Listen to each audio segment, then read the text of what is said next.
ডান কান থেকে রক্ত ঝরছে, তার মুখমণ্ডলেও রক্ত। তখন ট্রাম্প মুষ্টিবদ্ধ হাত উপরে তুলে বলে ওঠেন, ফাইট ফাইট ফাইট। তার ওই মুহূর্তের ভিডিও এখন সোশ্যাল মিডিয়ায় ভাইরাল।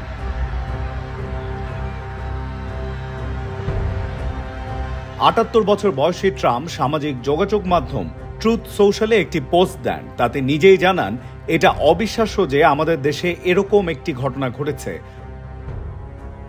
নভেম্বরে প্রেসিডেন্ট নির্বাচনের মাস চারেক আগে ট্রাম্পের উপরে কেন হামলা হলো সেটা এখনো জানা যায়নি। হত্যার উদ্দেশ্যেই যুক্তরাষ্ট্রের সাবেক প্রেসিডেন্ট ডোনাল্ড ট্রাম্পের উপর গুলি চালানো হয়েছে বলে জানিয়েছে যুক্তরাষ্ট্রের কেন্দ্রীয় তদন্তকারী সংস্থা FBI।